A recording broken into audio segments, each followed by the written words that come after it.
Welcome to Halo the Master Chief Collection, the panel at RTX. I'm super excited that all of you have joined us today during your lunch hour. We're really excited to be here, and we hope you're having an awesome RTX so far. We've got a lot of awesome stuff to talk about today, including Halo 2 Anniversary, as well as the entire Master Chief Collection. So I want to get started right away by introducing everyone who's up here on stage. My name is Andy Dudinsky. Most of my friends call me Bravo, and I'm Community Manager for Halo at 343 Industries. To my left is Dennis Rees. He is lead producer on Halo the Master Chief Collection, and also worth noting that Dennis served as lead producer on Halo Combat Evolved Anniversary. Yes, thank you. Thank you. To his left is Max Schlager. He's lead designer on Halo the Master Chief Collection.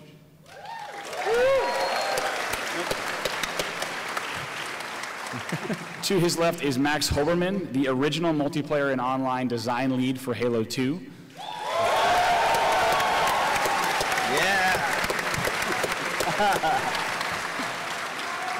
Max is also president of Certain Affinity, who is Austin's own top game development studio. Yeah. And to Max's left is David Mertz, who is lead multiplayer designer on Halo 2 Anniversary.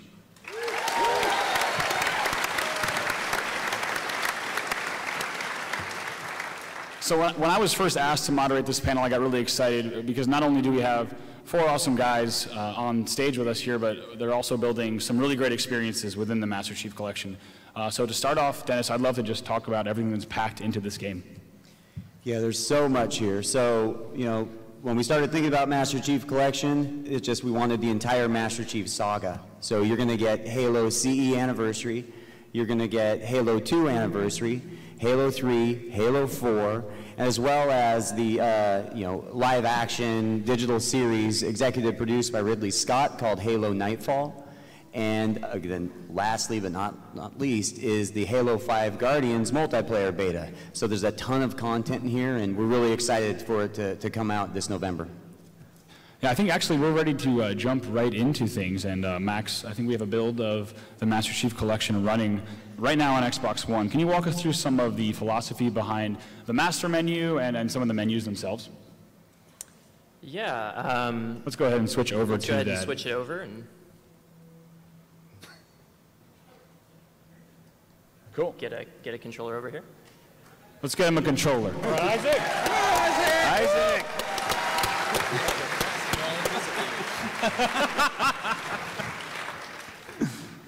Do we have audio? Yes, okay, magic. We're good. Great. Thank you, Andy. So I want to talk through some of the ways in which we're bringing in nostalgia as well as a unique look for the unified menu for this particular game. So one of the subtle touches that you'll notice as you browse the menus in the game is you'll get your music cues from each game as you browse Halo 1, Halo 2, and you'll also notice the backgrounds, again, will be sensitive to the game that you're looking at the particular time that you're moving through the menu there. So again, they change each time. And this is going to be reflected in each part of the game, so campaigns, multiplayer, and something a bit unique for each one. So just a way we're trying to make the experience of browsing the Master Chief Collection really exciting and bring you some of that nostalgia. Now, we talked about playlists before. I wanted to talk a little bit about the philosophy behind how we thought about some of these playlists. And specifically, we've talked about cross-game. In this case, though, let's talk about the particular game that we're doing our anniversary treatment for. So Halo 2, here's a sampling of some of the playlists that we're thinking about for this particular game. So in the past, some folks who really love a hardcore challenge, they would do things like the Lazo campaign, for example. Now, that's a particular configuration where you've got the game on Legendary, all skulls on, and people know how to set that up. We wanted to curate this and make it something that basically is more discoverable for everybody out there, and then also to recognize the achievement associated with doing that. So we're thinking of a number of different ways to reward people for playing through that playlist. There's some other ones on here that are a good example of ways in which we think about it, because we think about these in terms of themes. And so one of the great things about Halo 2, you played as the Arbiter, you played as Master Chief. So we actually have a combination of levels that plays specifically for the Arbiter back to back. that's a new experience because if you remember in the original campaign, you actually were doing them interspersed from one to the next. So that's a pretty cool way to think about it. And the flip side of that, of course, is the Master Chief journey, which, again, it's those particular chief levels back to back. Now, another collection that we have here is fan favorites, just some of the missions that people particularly enjoyed playing on this one. And there's going to be a variety of these types of playlists that call out basically some of the particular highlights of the game and great moments in them. Now, another key piece to remember for Halo 2 Anniversary is for the first time ever, we're going to have online co-op play through this campaign. So that's pretty exciting. Yeah, that's pretty cool.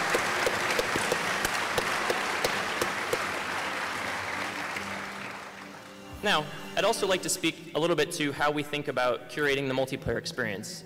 With 100 multiplayer maps, a lot of great game types available to you, how are you going to find the best of the best? So here's a sampling of some of the multiplayer playlists that we're thinking about.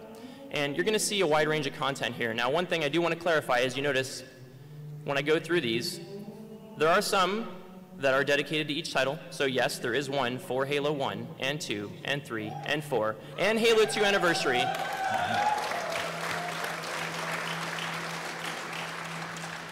As well as some cross-game ones, and there's a kind of a few different ways we think about these cross-game ones. So in one particular case, we have a very broad range of content here, right? So Team Slayer, this particular multiplayer playlist has a wide variety of content in it. Nice. Now that's to get back to some of the spirit of what it felt like to be in multiplayer at a time when, while we will have voting, we want to make sure that a lot of those maps that maybe, didn't get as much discoverability back in the day, we'll bubble them up. And, having 4 games worth of content there is a great way to really bring that vibe back to these playlists. Another thing that we think about is rotational playlists.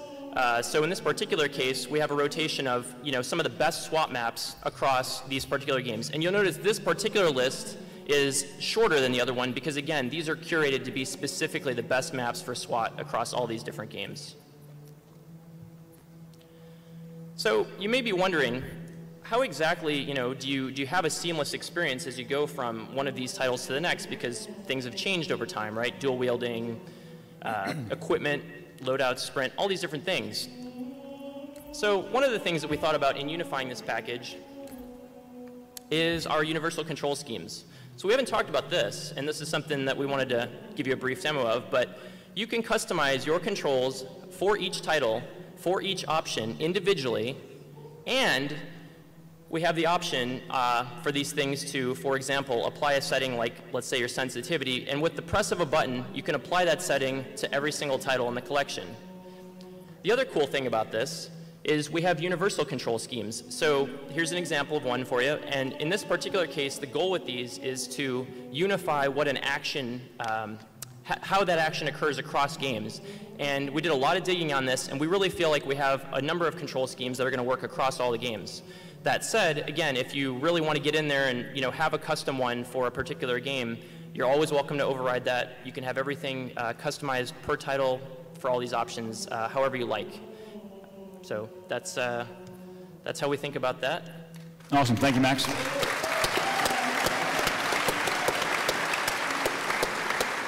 So something that we mentioned on stage at E3 is the Halo 2 Halo 2 is getting that full anniversary treatment. And Dennis, I want to talk a little bit about both in terms of campaign and multiplayer, what that means for Halo 2.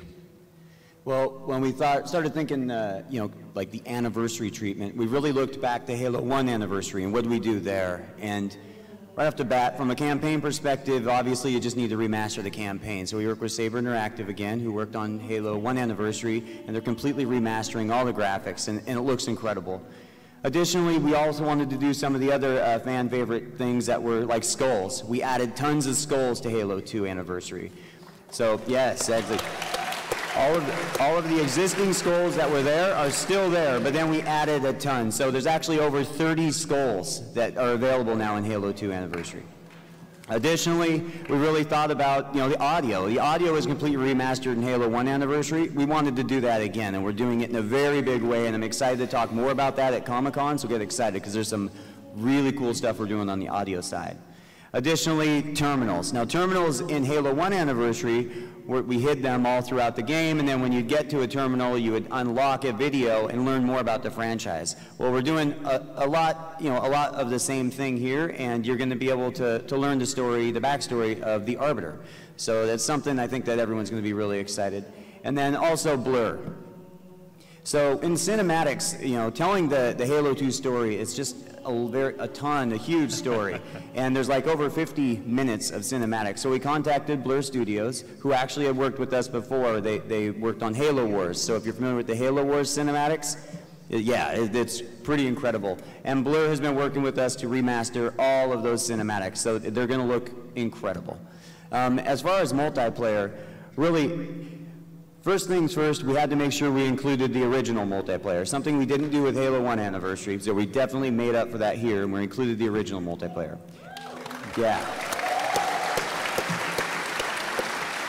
But we knew Halo 2 was so well known for its multiplayer, we wanted to do something different, something unique. And so we contacted Max Oberman from there at Certain Affinity, and we asked him for some help. And our major goals were, number one, we really wanted to expand upon that sort of core Halo 2 experience. We wanted to make sure that whatever we created was true to how Halo 2 was back then. And then also we wanted to create the definitive version of each of the remastered maps, as we're remastering 6 of the most nostalgic multiplayer maps, and we wanted to make sure that we stay true to how those played and how they feel. And we didn't just want this to be a remake, right? We wanted this to be an upgrade, and that was really important for us. And so I know Certain Affinity, and Max especially, spent a lot of time making sure that would be the case. Cool, thank you, Dennis. One thing, since we do have Max Oberman with us, I'd love to take kind of a step back and look at Halo 2 and why we're here celebrating the 10-year anniversary. I mean, Halo 2 was such a pivotal game, I think, for everyone on stage. For me, I can say there's no way I'd be up here and working on Halo if it wasn't for Halo 2 and my career. And I mean, year after year, it was the most popular game on Xbox Live. And for many people, it was also an introduction, to online multiplayer, not just on console, but I think all up. Max, can you tell us a bit about how you got involved specifically in Halo 2 development? Yeah, sure. So let's see. First of all, just a quick side note. I just want to commend these guys for the effort of pulling together all these different games with this unified UI and matchmaking, all these things. It's when they told me what they were planning when we first started this project, I told them they were crazy. So, but it's awesome, and it's We're really still crazy, Max. So, still crazy. Absolutely.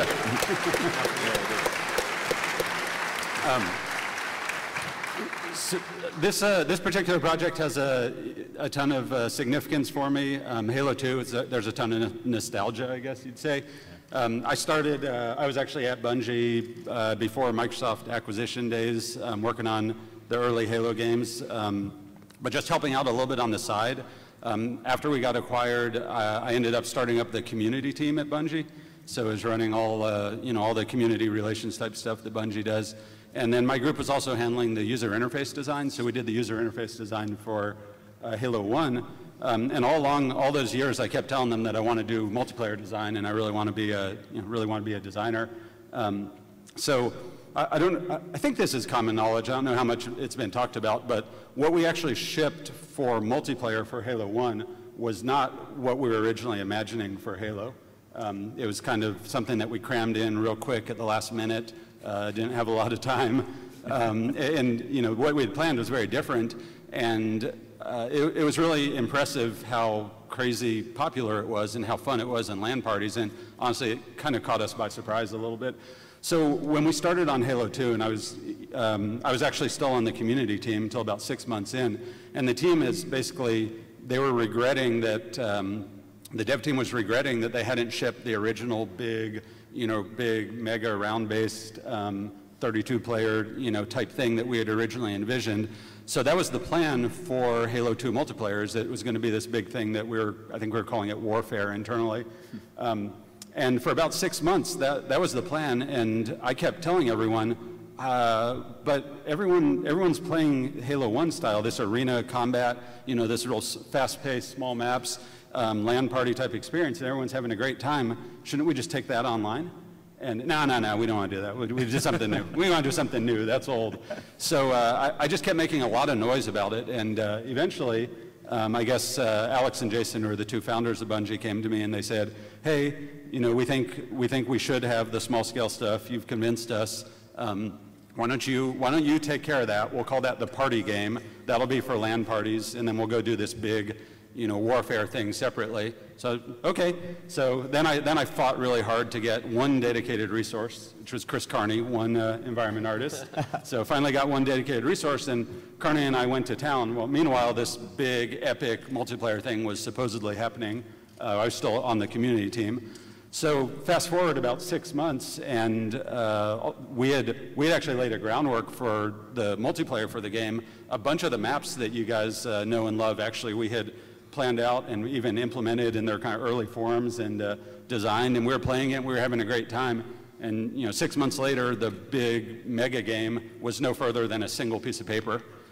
So eventually, we, you know, they came to me and they said, hey, we're cutting warfare, and you know, you're going to be in charge of multiplayer, and you know, you're doing everything. So I ended up being in charge of everything multiplayer, design-wise, online design, you know, you name it. So that's kind of how I got sort of full-time involved in development. Cool. Yeah, let's talk about some of the first things that you did once Halo 2, kind of this arena multiplayer was locked. What was the first onset? Was it designing those maps? What was the first thing that really was the first step?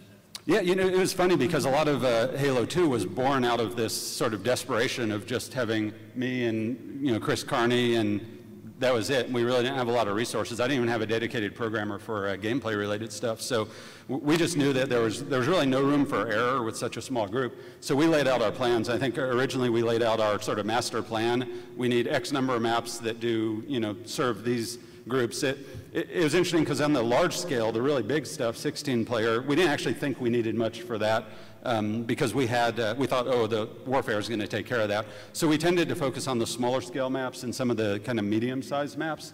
And a lot of the arena maps. So yeah, just in our early designs, I put together a document that laid out all of our maps and laid out names actually for just, we didn't know what the maps were going to be, but all right, this is going to be a 4-player map that supports CTF, or you know, this is going to be a 5-player, 6-player map that supports Team Slayer or something like that. And I gave all those maps names, and a lot of those names actually stuck in the map designs too, like let's see, Lockout was one of the very, very first ones we did. I know everybody loves Lockout. Let's see, Lockout, Ivory Tower, Midship, Ascension. Those were 4 of the very first ones that within like 6 months we had them all up and playable, and they didn't change that much over the course of the project. And 3 of those 4 names actually stuck. The only one of those 4 that changed was Ivory Tower. When we did it on paper originally, was originally called Cyclotron, thank you. Cyclotron. Yeah, and then we made this like fancy penthouse suite at the top of a tower, and we're like, that looks nothing like a cyclotron. So we had to change it. So we renamed Ivory Tower in honor of what everyone called Marty O'Donnell's private office. We called it the Ivory Tower. So that was how that map got its name. So Awesome. Speaking of those original paper designs, you've been so kind to dig into the archives and give us a few of those, which I think a lot of us are going to be seeing for the first time if you want to switch over to some of these map designs. We'll talk a little bit about how Midship changed and some of these maps changed from the paper design. So this one's a lot of fun. This is Midship, and this is actually, Midship is the very first map that I ever designed, like put pen to paper and designed, which is, this is Chris Carney's version of, he took it over and redid my layout, but this was Chris Carney's version of the layout, and Midship just blows my mind that it became so popular. I think it became one of the most popular among all the competitive players also. Yeah, it was the only map, I think, in Halo history to serve every tournament game type. So free-for-all, oddball, King of the Hill, assault, Slayer, yep. Everything. So it's, yeah, it became pretty universal. When I was working on Midship originally, I had this, my spec called for, basically I wanted to have a 2-on-2 CTF map, because I figured, all right, we're going online, but there's going to be a bunch of people who still don't have the internet back then. This was a while ago. So anyway, I was like, all right, but CTF is so much fun, and I'd love for people just playing 4-way split screen to be able to play a CTF game. So I'm going to do a 2-on-2 CTF map.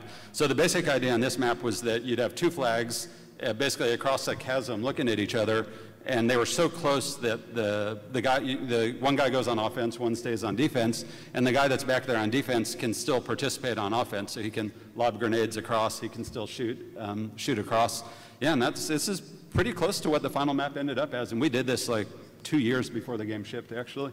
That's awesome. And we've also got an early Ascension, which similarly to midship does look a bit different just in terms of the map layout.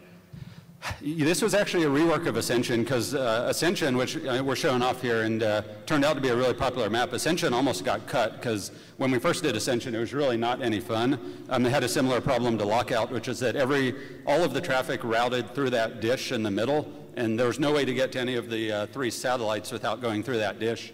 So the map just wasn't working. So this is actually my drawing when I got my hands on it, and I was proposing some changes to kind of make it work, and adding these peripheral lower paths around the outside, which weren't there originally.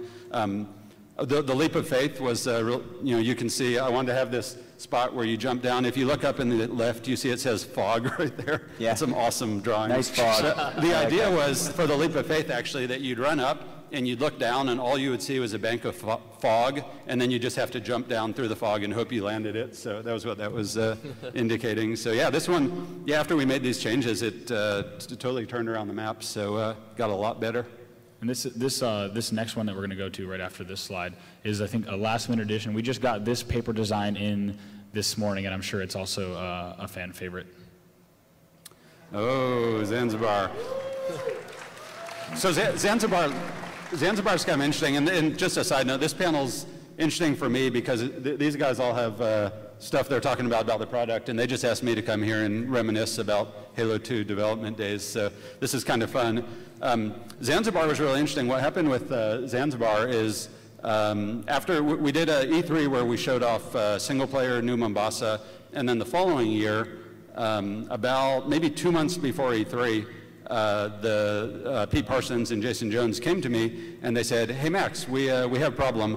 The single player is so on fire. We have so many problems. We can't afford to spend any time working on anything for E3 for the campaign. So we need you to show off something multiplayer for E3."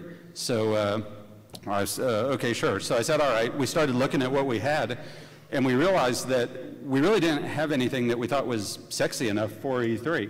So we kind of scrambled. All of a sudden, we had a bunch of additional resources to make something. So we sort of scrambled, and this is the paper design for Zanzibar that we did. And we built this whole thing start to finish in less than 2 months, specifically for E3, with all the crazy dynamic elements and all that stuff. None of those features were supported up to that point. All the dynamic lighting from the wheel turning, all that stuff we crammed in at the last minute. Took it to E3 and had it playable. And we had a great show. And one of the reasons for that, one of the things that I really wanted to do with Halo was really focus on adding game modes that were round-based, sort of single objectives, so like single flag CTF, single bomb assault, that sort of thing. So we looked at it and we said, this is a kind of fun game mode, but we don't have a map that's really designed around, around this kind of round-based single objective. So that's where we came up with Zanzibar and really kind of went to town on it. So yeah, this is cool. Awesome. Thank you, Max. I think I'd love to move now forward and fast forward 10 years later to designing Halo 2 Anniversary multiplayer. And one of the coolest things that I heard when I first heard this project was in the works. Not only did I not believe that we were going to pull it off, but also hearing that we had commissioned you and your team to look at Halo 2 multiplayer and say, what are the things that you would have liked to have done 10 years ago that might not have been able to? And also hearing that your team now has that opportunity is pretty exciting too. Yeah, so yeah, there are a couple of things. At the start of the project, I sat down with Dave Mertz here and the rest of the team, and we talked a bunch about stuff, but I'll probably let Mertz speak to some of the things that we've added that I wanted to add back in the day and couldn't. Thanks, Max. I think we're going to throw up the build. Yeah, Ascension. I think we're going to get a little bit more of Ascension. So what you guys are going to see, we're going to have loaded here. Yeah, no problem. Thanks. Yeah. What you guys are going to see is the latest development build. This is the build in the raw. So any hot off the presses. Yeah, really hot off the presses, literally. So if any changes or issues, we apologize. But no, this is the build. So. Yeah.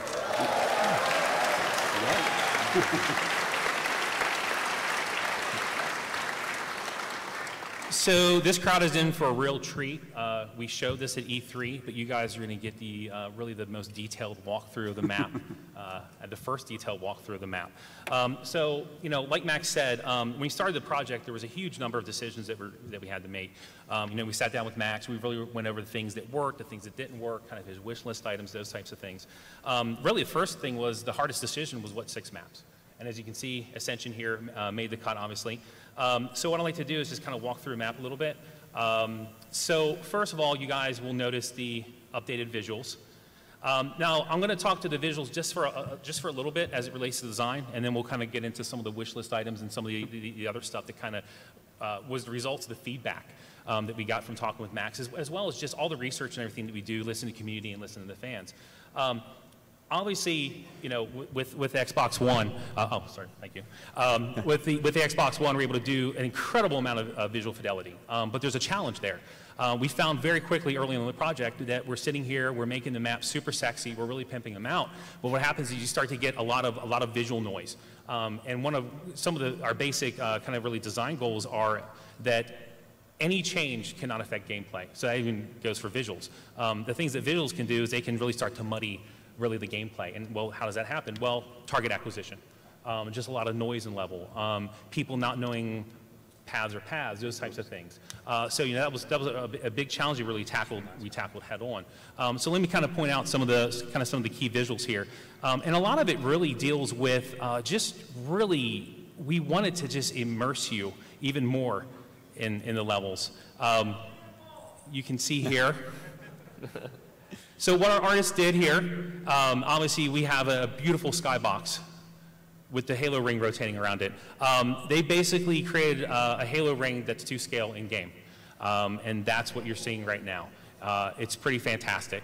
Can you drop down there and run around? Yeah.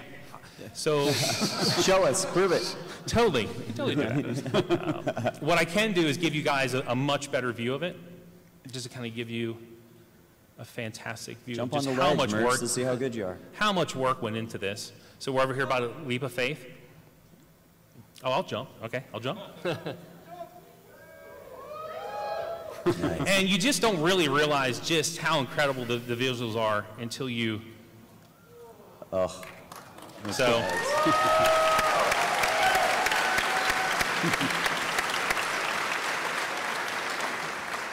Huge, just hats off to our artists. They've done a fantastic job. So obviously there's a lot of other things you guys can see, and I'll move through this pretty quickly. Just incredibly detailed terrain, natural features. The Forerunner structures are just gorgeous, just absolutely gorgeous. So let's move on to the gameplay stuff a little bit. You know, when we got together and we talked to Max, you know, there were a couple things at a high level that we wanted to do with the maps. There's a lot of skill that's involved. There's a really nice skill gap in Halo 2. And people love to know the trick jumps, to know these different paths, to do this type of stuff. So what we really tried to make sure was that we maintained those. That was really important. That we maintain all the skill jumps from in the original maps. In addition, we wanted to add more. So you know, all your classic skill jumps and those types of things will be in the map, including some additional skill jumps. Now this is a pretty standard one.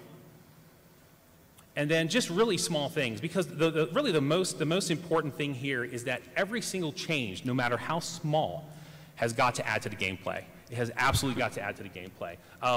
Every single thing that we did to the game had to be a home run. Anything that was 50-50, anything that was kind of like, meh, no, cut.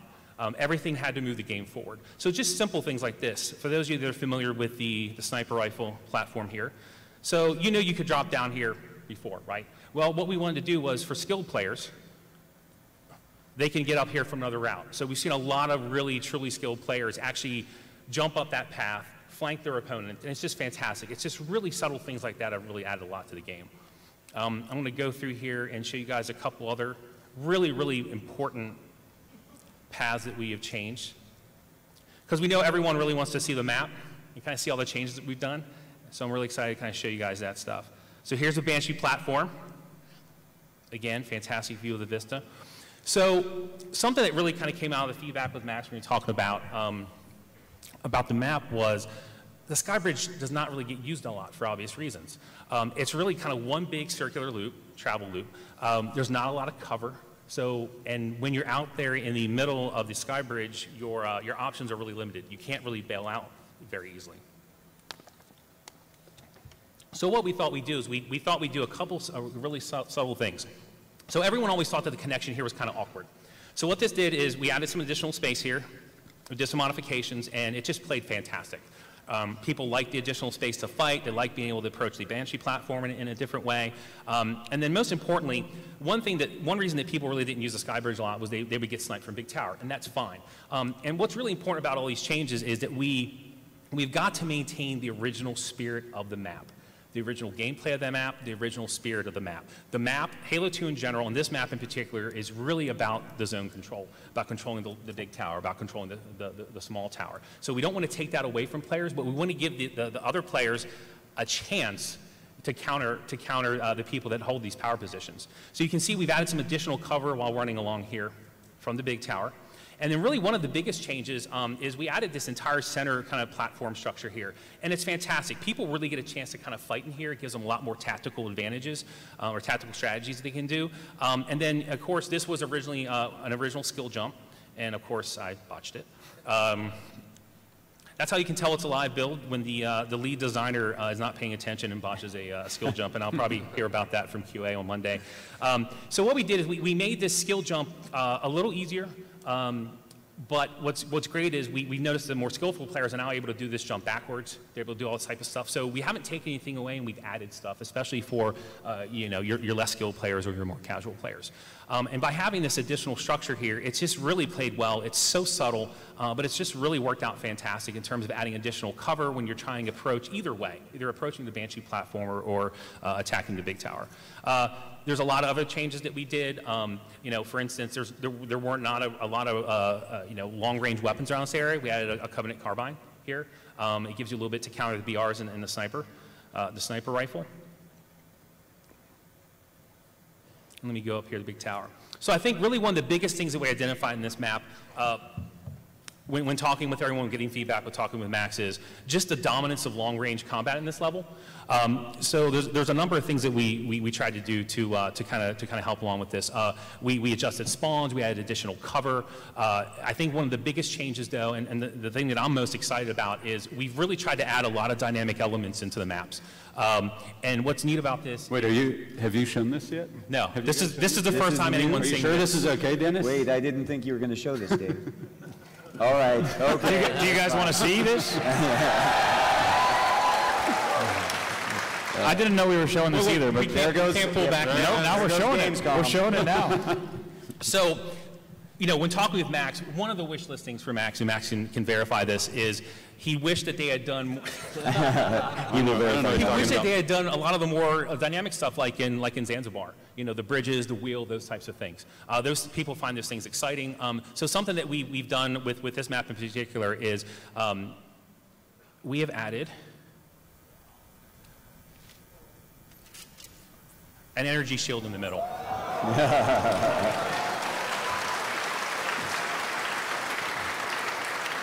Throw a grenade. So not only is it gorgeous, it blocks gunfire, it blocks projectiles, and what's really fantastic about this is, well, when you get into kind of Koth in the middle of this map, it gets insane. I mean, it's like Thunderdome inside there. But what's really important about this is there are three control panels around the map. And when it comes up, players can basically activate this, and they can provide cover in the middle for their teammates, whether they're running around it or whether they're inside of it. And what that really does is it gives players just another really interesting tactical advantage that they can do. And it's just been fantastic to watch people hit the shield and then assault the big tower, assault the small tower. It's just been really, really exciting to see that type of stuff. And this is really, to go at a high level, this is the type of stuff that we're doing across all the maps, even though we haven't announced what the maps are yet. Yeah. But you can expect to see this type of stuff. Really taking Zanzibar and spreading that throughout, kind of levels, as well as, going just above and beyond things like plasma coils and those types of things. Really trying to up the interactivity and stuff in the levels. Awesome. Thank you, David. Thank you.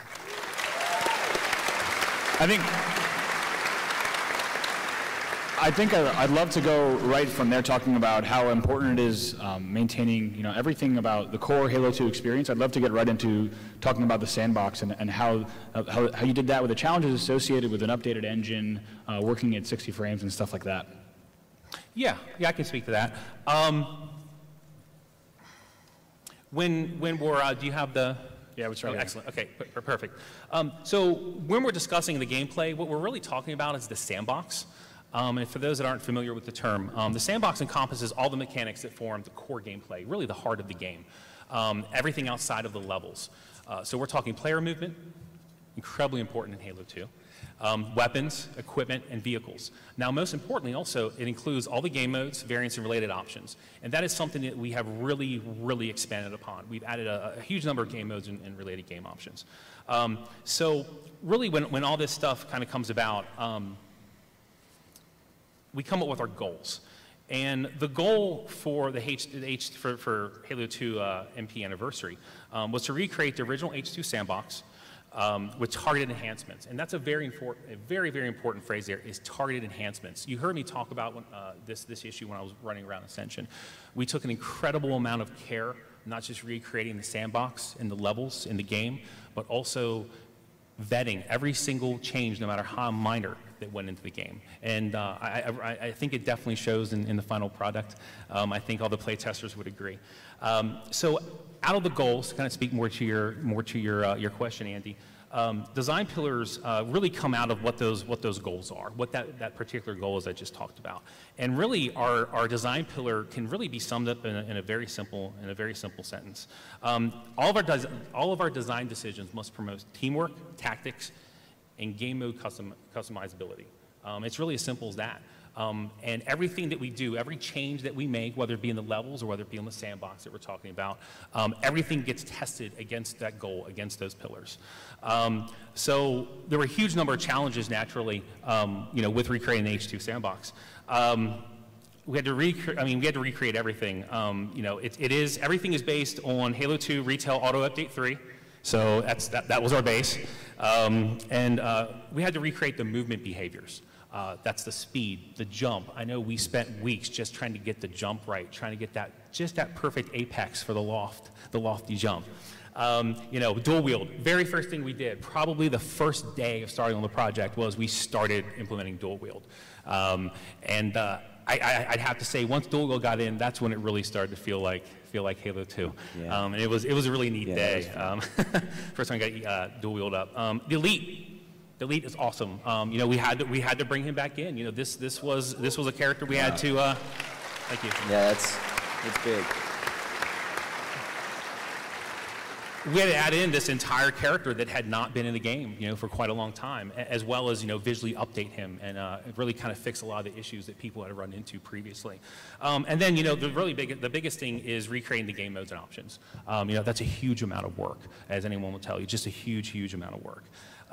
So as far as kind of the decisions on improvements and additions, we really had to kind of challenge ourselves to find a way to improve Halo 2 multiplayer. Some would say it's perfect, and I agree with that to a certain extent. So we really did very targeted changes, and I talked about that before, and again I talked about how all that was vetted against our design pillars.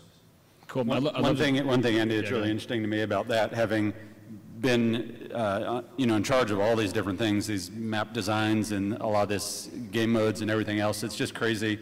I've come to the conclusion that it's far more difficult to recreate something to this exacting standard than it is to actually just do it the first time around. Because first time around, when I wanted to put a weapon down or change a spawn point or timing or anything, I just made the change. Now these guys, every single change, they have to go back and think about the consequences and how it relates to my original haphazard decision making. And it's a monumental task, and I think I tell these guys all the time, I'm like, I don't understand how much, I didn't anticipate how much work this would be, but testament to the team that they're doing such an amazing job at it, and it's coming together really well. Absolutely, yeah. Playtests are so much fun, yeah. I think it really speaks to that point we talked about earlier about Halo 2 Anniversary multiplayer being an upgrade, not just a remake. And I think the fact that David and you and your team are so in tune with what those changes mean to every aspect of the gameplay, I think is important, and I know the fans are really going to appreciate that. Along with that, and talking about, Max, how much work is required, how important is testing. I mean, when we get builds here, you know, all the pro players back home and Frank O'Connor, when we're lucky, we're all play testing every day. And it's incredible to see map geometry change and how the sightlines tweak and the feedback coming in from all different areas, and then we see these maps evolve. How important is testing on your side? Oh, testing's critical. I mean, especially when you're trying to nail the feel of Halo 2. I mean, it is one of probably the most important thing that we do outside of actually implementing the game, absolutely. You know, I was sitting here talking to some folks the other day. We were only a few weeks into really the project, maybe 2-3 weeks, and we already had the core game up and running, and we had Ascension, a very rough version of Ascension we brought over, you know, from that point we started playing. And we have been playing every single day since that 2 or 3 weeks into the project, sometimes twice a day. When we want to test both the sandbox and levels in the same day. But I mean, that is what we have been doing every single day, and we'll continue to do that up until we ship. And in addition, on the 343 and Microsoft side, yourself and everyone else, you guys are testing, and between those two things, I think we have probably the most insane amount of test coverage that I've ever seen on a single project, even on just our section of the game. So it's been really fantastic. Yeah, you can ask Dennis. I'm testing probably 8 hours a day and not doing anything else. Yeah, he's not joking. I mean, Andy's been one of the key people that, you know, the whole pro team actually that works at 343 comes and they play regularly. Fantastic job. And the feedback is critical, right? Because there's a lot of those details that Max is mentioning, trying to create is so difficult that these, you know, all the pro team and the hardcore fans out there, they know what those are. And so they can really point to where they exist, and it really helps Certain Affinity kind of tune the map to make sure this feels like Halo 2. That's a rough job you've got, Andy. Oh, no, it's really tough. I'm surprised I still have the job, but I just write it off as testing each day. Just 4v4 matches on Ascension. Yeah. So speaking of testing, we have just outside witness. We have one of our lead testers in the audience on the project. Hey, Ryan, why don't you stand up? Woo!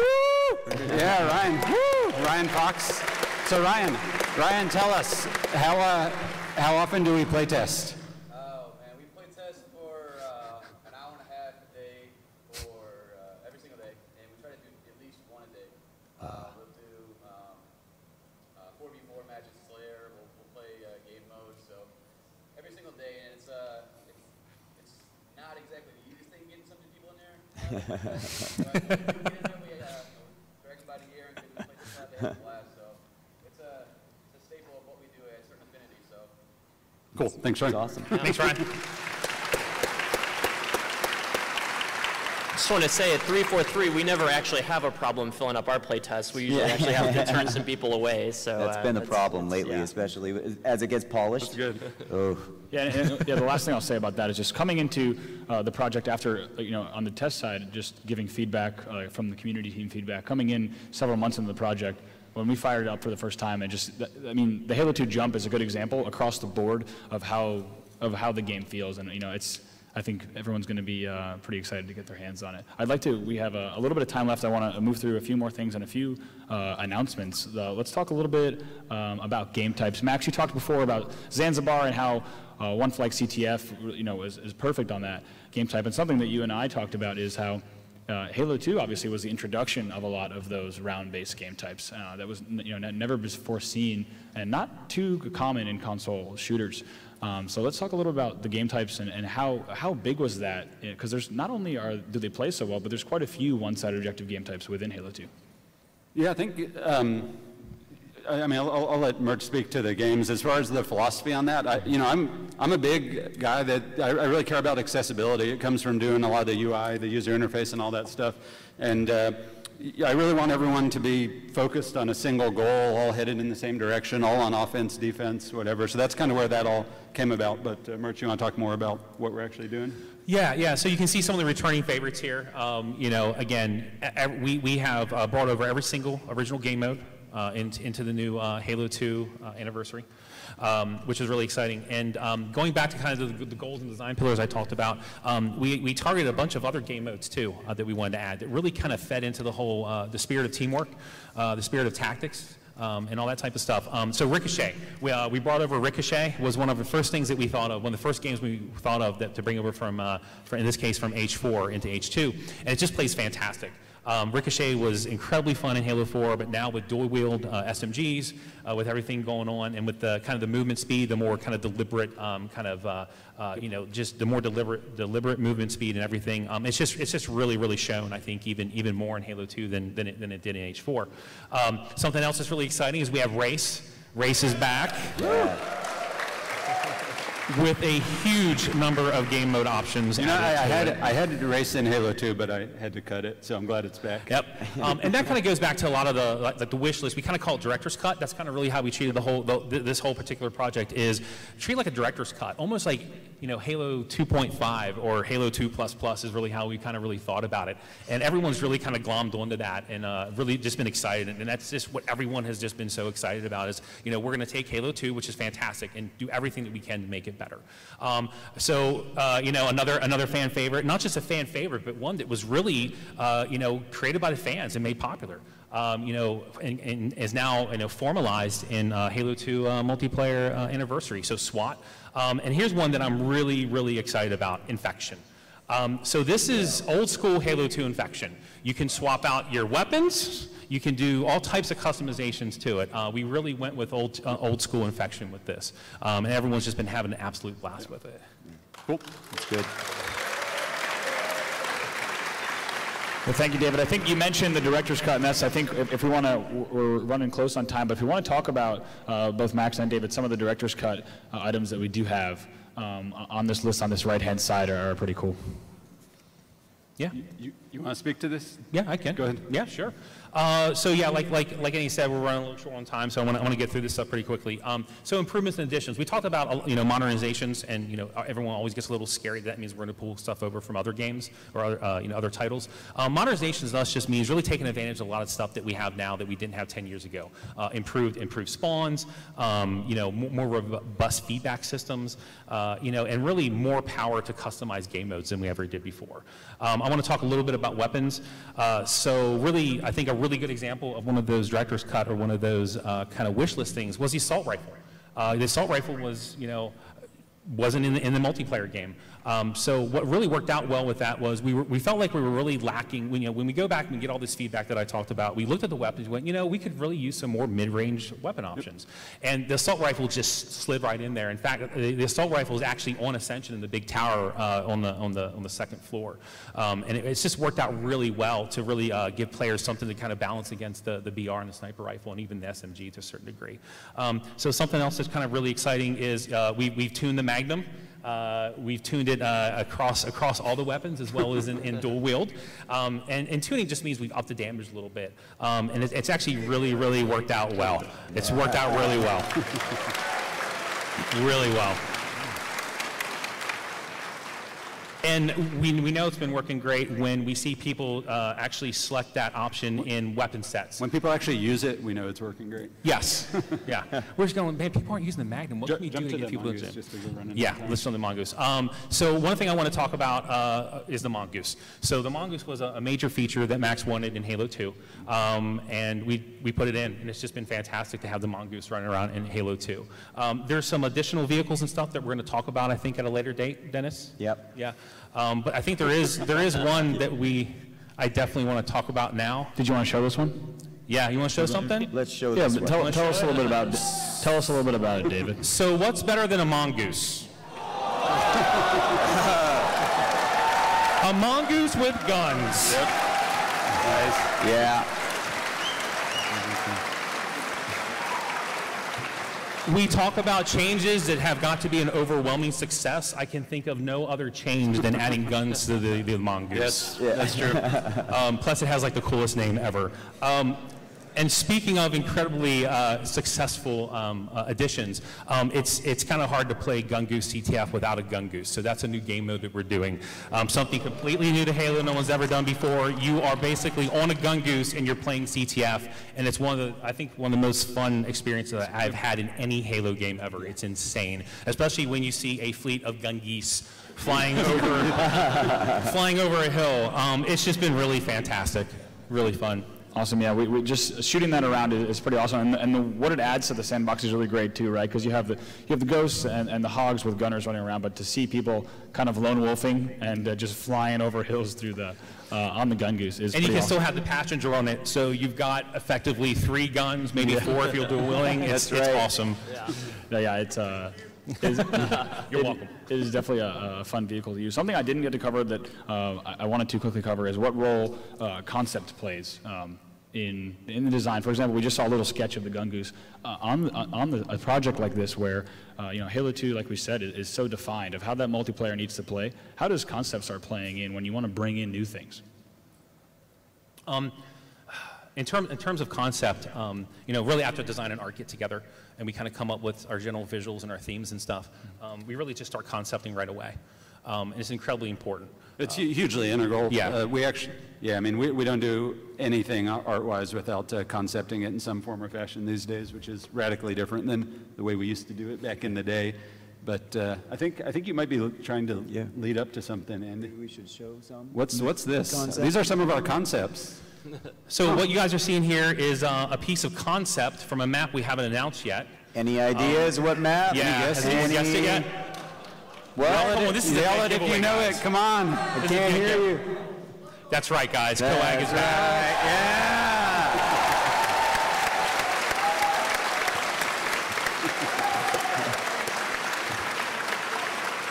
That's nice. That was a setup. Yes, so, I mean, we had to have some place to drive the Gungoose. That's right. The Gungoose CT. Lots of gun geese. yeah, so Coagulation is officially announced as one of the remastered maps, the second announced remastered map. It'll be available in a Halo 2 Anniversary multiplayer. And I think David will have a lot more to share on kind of the reimagining of Coag later this summer. We can kind of dig into everything that's being done to that map. I think fans are going to like the new way that it plays. We've only got about 8 minutes, but I'd love to do some quick Q&A. If any of you might have questions, you can line up at the microphones, and we can get to those quickly. And if a Guardian wants to help us get that started right away, that'd be awesome. No.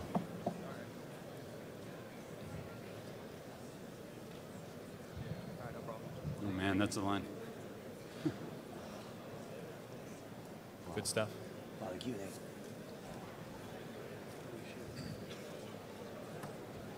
Hi. Hey! So will we be able to use different game sandboxes with different levels? So like match Halo 2 sandbox with like Halo 3 maps? Dennis, will you handle that one? So the answer to that question is no. The games will play as they originally played, so you won't be able to take one sandbox and apply it to another. But you'll be able to enjoy the games as they existed when they launched. Cool. I was wondering, are you guys going to bring back a Forge world to the game? And if so, is it going to be like multiple maps or one big map? You mean specifically Forge World within... Or like a Forge game mode in it? Yeah, well, so Forge is, Dennis can correct me if I'm wrong, but Forge is confirmed for Halo 3, Halo 4, and Halo 2 Anniversary. So you'll have all the canvases that you had. Thanks, man. Awesome, It's a huge deal. I mean, this is the first time people will be able to forge in Halo 2, the Halo 2 sandbox. And when combined with all the game options and everything we've done, it is just really an enhanced experience. It's fantastic. I didn't know we were talking about that. Well, Well, we're going to we are now, right? later. Yeah. But yeah, so any canvases that you remember in Halo 3 and Halo 4 will be available in the Master Chief Collection as well. Hey, my favorite thing was the Easter eggs in the campaign in Halo 2, like the Scarab gun. I was wondering if things like that were going to be coming back.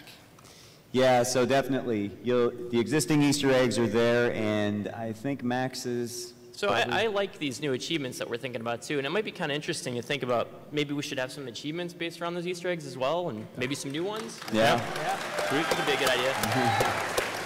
Something we should think about, Max. Something we should think about. Hey, Hey, one of my favorite parts about the Halo games is that you have the ability to customize your own Halo Spartan. And I know in Halo 1 you can only choose one color, but Halo 2 and 3 are similar, and Halo 4 has a bunch load of armor. How is that going to work across all 4 games, seeing that all customizations are pretty different? So that's a great question, and I'll get back to the idea of what the unified experience that we're thinking about for this game is. We basically want to bring together customization in a really interesting way for this, this particular game. However, the multiplayer experience and a lot of the customization that feeds into that, we're going to be talking a lot more about that at Gamescom, so we can have more to reveal at that time. Thank you. Hey. Regarding the cancel button in Halo 2, are combos like BXR and BXB going to be in? Yeah, so the experience, as Dennis said, is largely as you remember it. And like David said, so post auto update 3 for Halo 2, what that means is your melee damage is higher, your plasma grenade times are shorter, and everything like you remember it. So in Halo 2 Classic, we will have things like the button combos, but in Halo 2 Anniversary, those won't exist. This is from the top question on Reddit from the user ToonZova. Hey, ToonZova. Will there be a bigger Forge budget in Halo 3, 4, and Anniversary? I don't think we're talking Forge just yet. No. Yeah, we'll talk a little bit more about that, most likely at either San Diego Comic-Con or Gamescom. All right, thanks, guys. Hey, how's it going? Hello. Hi. One of the favorite things I liked about Halo was the fact that you guys do have like an extended universe. So how is it going, deciding that we're going to go into the Arbiter's backstory? I'm sorry, I didn't hear. Oh, you're good. How is it tying into the Arbiter's backstory and the larger fiction associated with the entire Master Chief Collection? So for terminal videos, you will find out a little bit more about the Arbiter, and there's also some cool links to Halo 5 in there. You know, I mean, I hate going into too much detail, but there's a lot of really good information there, a lot that you don't know that you're going to learn. So. Cool, thank you. Hey, what's up? Hi. So I know it's a few years in the future, but will the anniversary theme that y'all guys are having, will that continue into Halo 3 or future Halos? Or is it going to stop at Halo 2? I think right now we're just focusing on Halo 2 Anniversary and a lot of other projects, Halo 5 Guardians and everything else apart. So right now just that focus is on Halo 2 Anniversary. Don't forget, though, I mean, these games are running at 60 frames a second, and that's a huge, huge change. To really see it in motion, I think, is pretty amazing. And a lot of these games really look beautiful when you see them on the Xbox One running at that frame rate. So yeah.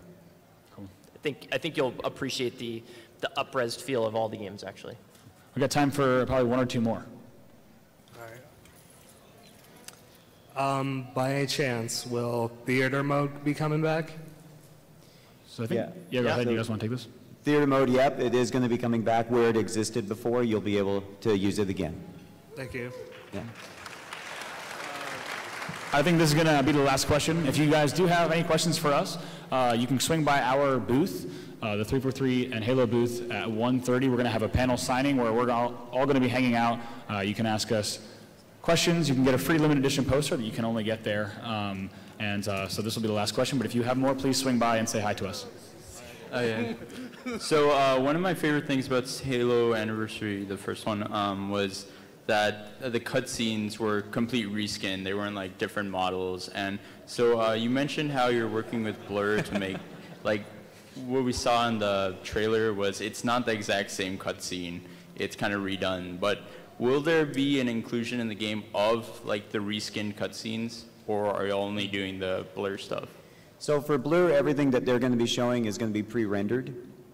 For the original, like essentially the exact same cinematics, but using updated models, no, that won't actually exist. So it'll only be the classic cinematics, and then you'll have an awesome pre-rendered version that's going to be like cinematic quality. It'll feel like a movie to you. Thanks. Yeah. So I want to thank Rooster Teeth. I want to thank everyone here up on the panel. Thank you, everyone. Thanks for coming. Really appreciate it. Thank you, guys. I want to thank I want to thank all of you for joining us, and we'll see you soon. And also, if Certain Affinity has a booth at the show, we're launching our and you've got a game. You've got a game. Yep, Age of Booty Tactics. So come by, check us out. Cool. Thanks, guys.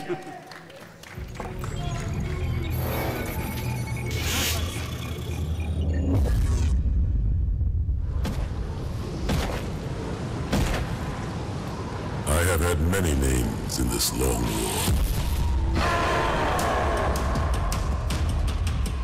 The humans knew me as destroyer. In the Covenant, I was Supreme Commander. The prophets named me Arbiter.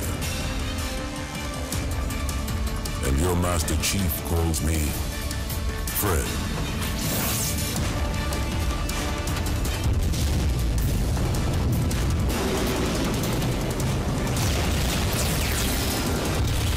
How well do you know your friend, human? And what will you call me when you learn the truth of what I have done?